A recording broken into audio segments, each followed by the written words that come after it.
which is a paper manual in some part of the building, and find a part number and source it and go through a long, difficult and tedious procedure.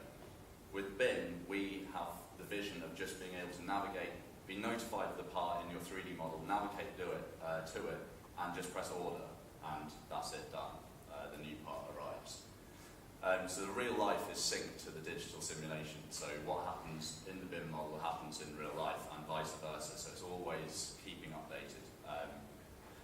It's therefore context driven. So we can start building wider context than just building detail scale. So usually plans and elevations and things like that are all just of the building, and we're now thinking about the wider context. We realise that real life is a system of systems, and this is what we need to realise when we design for real life. It's also easy to explore, just for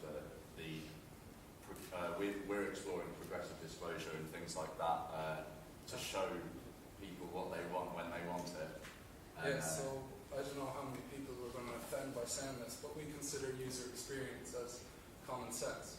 You know, we don't really consider it as something we kind of design. We're a high-level systems architects, and that's what we consider ourselves. And we design the system through a series of microservices and little components, processes in which we're replacing the human one step at a time. So, for example, we have a funder, which is a very large construction company in the UK now, who's actually funding the development of real-time scanning of the construction site. And what this can be used for is, prior to construction, we can send drones out on site, scanning the whole environment, using new technologies, and essentially explore the environment explore the scans in a digital environment. And more so, we can hook up real-time systems using like Internet of Things and so forth to layer this on and actually begin to create the real world around us. As Connor said, it's a system of systems, and the more systems that we can actually define into processes and overlay onto the essentially what you could call a digital canvas, we can actually make applications and allow all the people involved in the construction process to leverage this data using the applications. So the point is that the computer helps you, and it helps everyone to work together. So this whole idea is a completely new concept of delivering buildings, essentially. The biggest barrier, this all sounds great, BIM is really good, it's been recognised by the government, it's really good. We're the first country to actually mandate the use of BIM in 2016. But we have a major barrier to adopting our vision, and that is the human being working in construction. So very few people actually want what we're doing, or they don't think they want what we're doing. So this is the biggest barrier that we've got. Yeah, so the government, we're actually being told to wrap up here, but the government is actually pulling the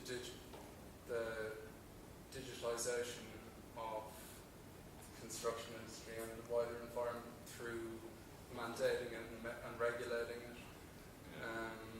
And essentially, we're facing the challenge of actually getting the builder to actually use this technology. They don't like it. We'll fly through this little bit. So essentially, how we're going to get people to use it is through good user experience, obviously.